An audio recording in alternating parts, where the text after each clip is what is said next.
Welcome back to the Consider the Ravens podcast. I'm your host, Nick Sterling, and today I wanted to talk about your worth and finding value. This episode is brought to you by Malta Apparel. This awesome shirt says the cross was plan A because Jesus was not plan B after a failed attempt. It was the intention from the beginning. Along with this Yahweh hat, they had a new drop called the Yahweh drop. They got hoodies, they got new shirts, long sleeve and short sleeve. They have a new drop every couple of months. They still have a bunch of their old stuff on there that's going to include this shirt. They got bracelets, hats, obviously. They got Tumblr stickers, right? Or just stickers in general if you want to put some on your phone or on your laptop or whatever. But if you go to malta-apparel.com and you use code Sterling15, you will get 15% off. Again, that is Malta-Apparel. That's MALTA-APPAREL.com. And use code Sterling15, STERLING15, and you will get 15% off your entire order. Now, on to the rest of the episode. Luke 12:24 says, "Consider the ravens, for they neither sow nor reap. They have neither storehouse nor barn, yet God feeds them. Of how much more value are you than the birds?" And it's not saying that birds and other animals are not valuable. It's saying they're valuable to God, but you're even more valuable. He takes care of them, but since you are more valuable, how much more so is he going to take care of you?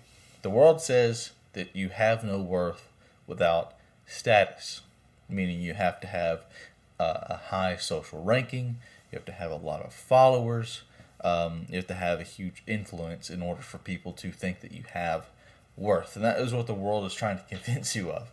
But that is far from the truth. Because right where you're at, no matter how many followers you have, even if you don't have social media, which a lot of people prefer, or a lot of people say it's better, because they're not, worried about the stress and pressures of keeping up with social media or trying to get likes and follows and shares or whatever, which I get that. But that is far from the truth. You don't have to have all that to have worth.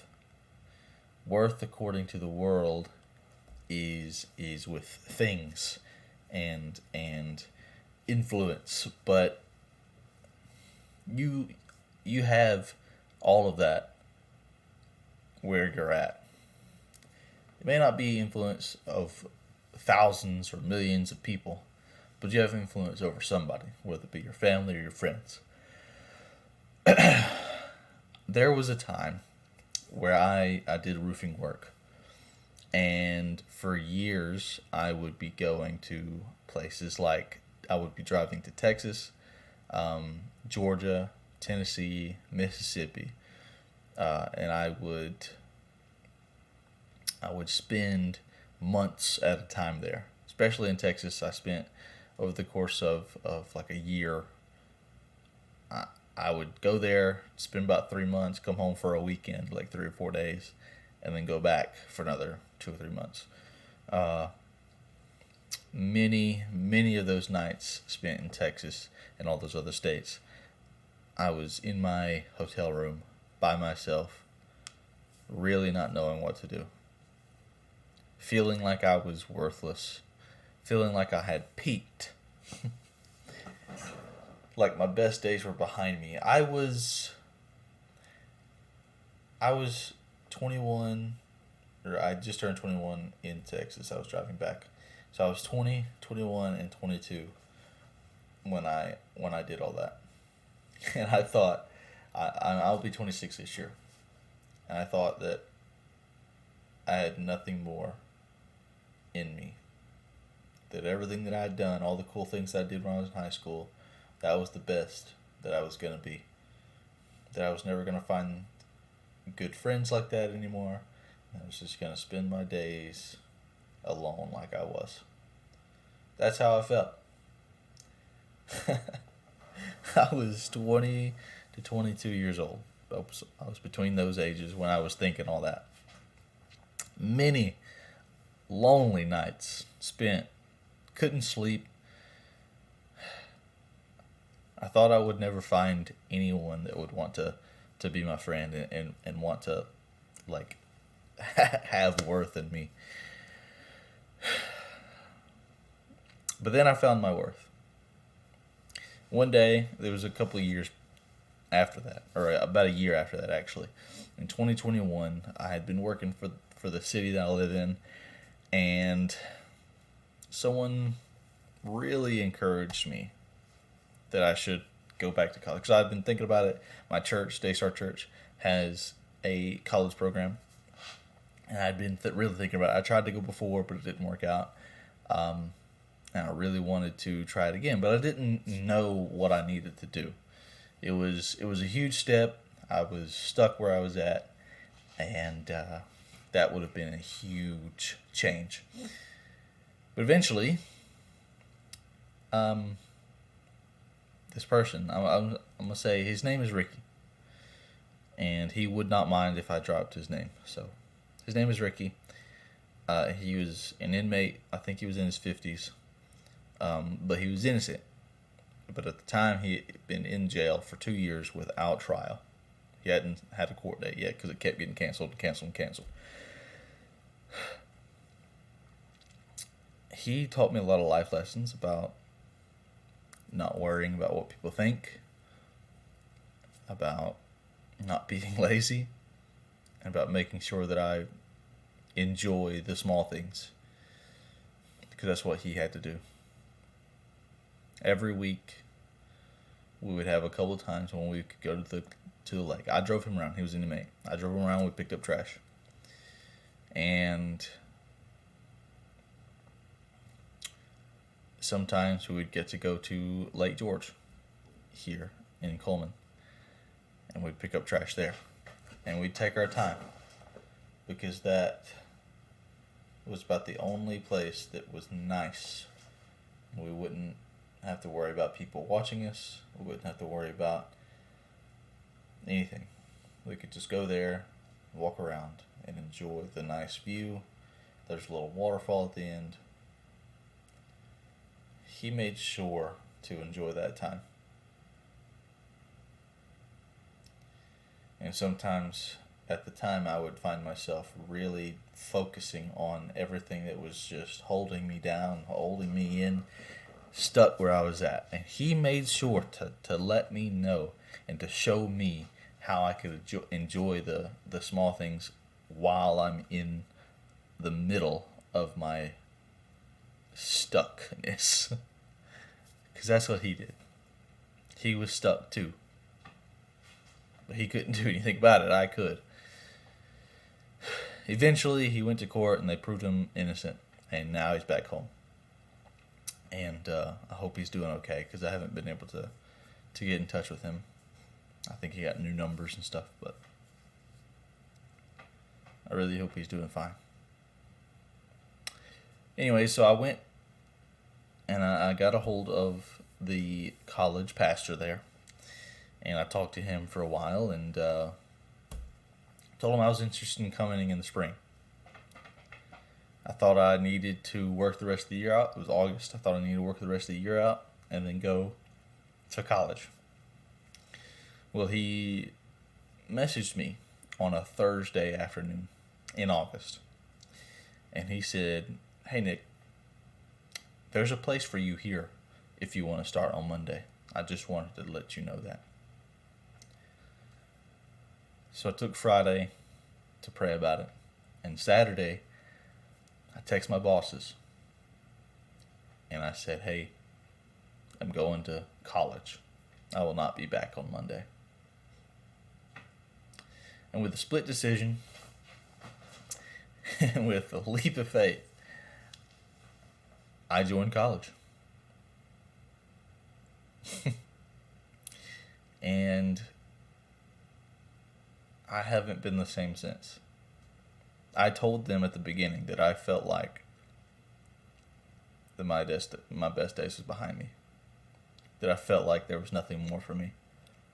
And that I had no potential for anything else. everybody in that college. uh, they let me know how naive that thought process was. Now everyone I started college with has already graduated. They're moving on to bigger and greater things. But I graduate this year. Can't be too sad about it. But this college has changed my life. Obviously has inspired me to be more, to do more, to be better. Leadership books that I never thought I would be the kind of person that would read leadership books. But now I can't get enough of them. I'm going through Atomic Habits right now, and it is incredible. I almost can't put it down.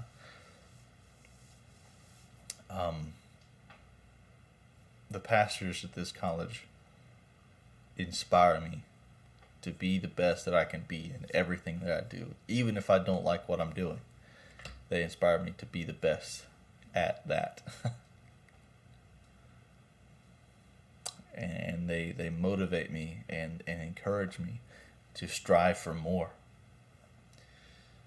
They always tell me that so they're my leaders, and they say that the people that we lead, as a leader, our ceiling should be the people that we're leading, or like our students or whatever, should be their floor.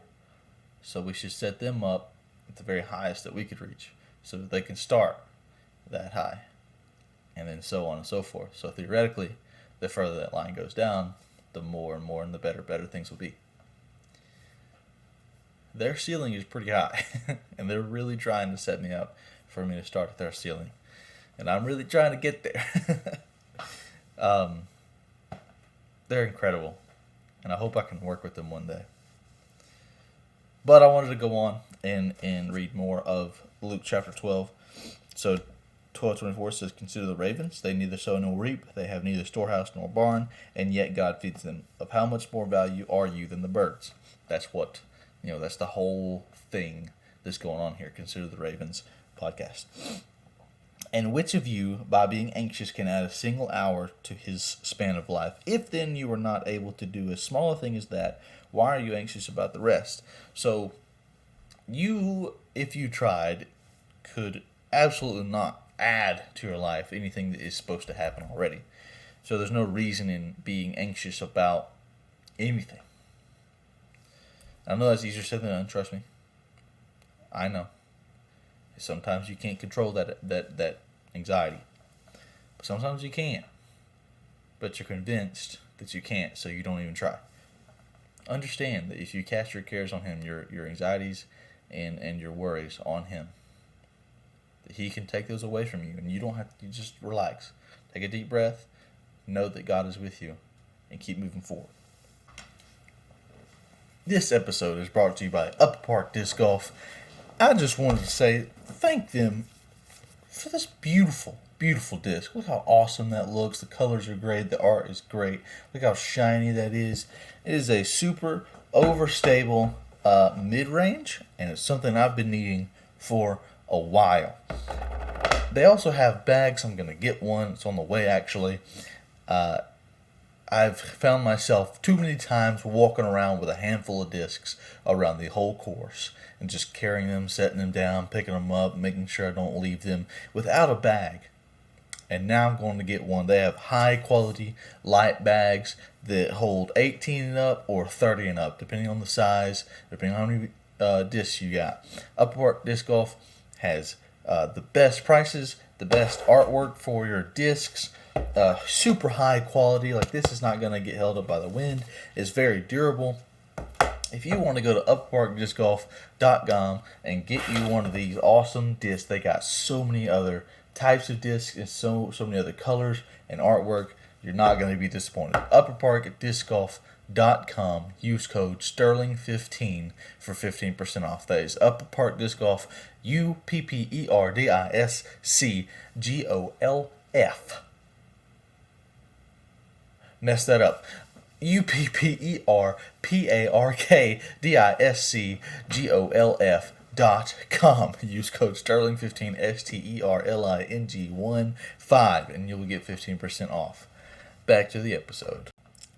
Verse 27, consider the lilies, how they grow. They neither toil nor spin. Yet I tell you, even Solomon, in all of his glory, was not arrayed like one of these. Solomon, the guy who had everything, the richest man probably to ever live, had so many things that when God told Solomon, I will give you whatever you want. You just ask for it and it is done. And Solomon had so many things that he said he wanted wisdom. He had so much that he could not ask for a single thing from this world. Women, possessions, property, jewelry, gold, things like that. He had it all. So he asked for wisdom. Having all of that, he was still not able to be as beautiful as the lilies of the field. Pieces of grass, essentially. Because God created those lilies. And they have an infinite amount of variety and splendor. Everyone knows that from the song Jireh. If he dresses the lilies with beauty and splendor, how much more will he clothe you? But if God so clothes the grass, which is alive in the field today, and tomorrow is thrown into the oven, how much more will he clothe you? Alive in the field today, but tomorrow is thrown into the oven. Right? Is that what it says? Yes, thrown into the oven. Because season by season the grass dies. Yet he's still like the grass, that includes the flowers and things like that. He clothes them with beauty and splendor. And you live, on average, 75 to 85 years. I think that's our average lifespan. How much more is he going to clothe you? Meaning, how much more is he going to take care of you day by day? You don't have to worry about what you wear. You don't have to worry about what you're going to eat. You don't have to worry about what's going to happen. You don't have to. Now, we do. We worry about what we're going to eat. We worry about what we're going to wear. And we worry about what's going to happen. But we don't have to. That's the thing. We could literally set everything aside and it'll be taken care of. If we have total faith in God, he will take care of us. Period. There's no ifs, ands, or buts about that. But that's not easy. That's not an easy thing to do. That's for sure. Seek his kingdom and these things will be added to you. See, if we seek him first, all of these things will be added to you. All the nations of the world seek after these things, and your Father knows that you need them. He knows what we need. He knows it. He knows what we need. Everything in here, he knows what we need. Man shall not live by bread alone, but by the word of God. Also, get into your Bibles, and you will know all this that I'm saying. Please don't stop listening, but you'll know all this that I'm saying. I'm telling you. If God already knows what you need, and that you need all the food, and you need things to wear, and you need money to survive, if he knows all of that, he's all powerful, so he can supply anything, right? If you know that he can do that, and you know that he knows what you need, those things together should really take all of the worry out of your life. I just want to let you know that God loves you so very much, and he understands that sometimes we feel worthless, and the world makes us feel like the things that we've done are irreversible, and that we should never forget them, and we should always dwell on them and think, oh my gosh, what have I done? Or, oh my gosh, I'm not worth this because I've done this. God takes all that away. Jesus died on the cross for you. He was plan A. Jesus died on the cross, suffered, lived a perfect life, and became us. He died on the cross as if he committed every sin that we committed. So that when God looks at us, he can see as if we have not committed a single sin. Because Jesus is our refuge. He is our ransom from heaven. He is the one that took all of our sin on his back and took the death that we deserved. And then he rose again on the third day so that you did not have to worry about the things that you've done in your past. And you don't have to worry about the mistakes that you make on a daily basis. Because he understands that it will happen. That's why Jesus died.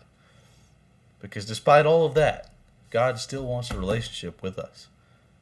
That was probably loud. I just slapped my desk a little bit. I just want you to know that you are so worthy of his love. You are worthy of his love. Because he says you are. And there's no other reason. We could not make ourselves worthy, but he did. We clothe ourselves with Jesus' righteousness because that's what he wanted us to do. The only way we can receive righteousness or right standing with God is through Jesus. And he did that for us. It's not like a side effect or something that was just going to happen just because. No, that was the plan. The plan was to give us his righteousness so that we could have a relationship with him. So understand that you're not worthless. Your best days aren't behind you. You can do more. You can be better. You can have dreams. You are worthy. He sings that to you. You are worthy. Understand that. Put your faith in him. Follow him. Now, if you're on YouTube, the link is in the description for all of my socials and my streaming platforms, because I stream video games as well. Also, the link to my two sponsors, Malta Apparel and Upper Park Disc Golf, are also in the description on YouTube. If you're on Spotify, the link to all my socials and streaming platforms are in the About section on the Spotify page of this podcast. And the YouTube for this podcast is in there. So you'll have to go there. I think the link to all my socials and streaming stuff also is going to have Upper Park Disc Golf and Malta Apparel. So you can find all that there. Thank you for listening to the very first official episode of Consider the Ravens podcast. And I'll see you in the next episode.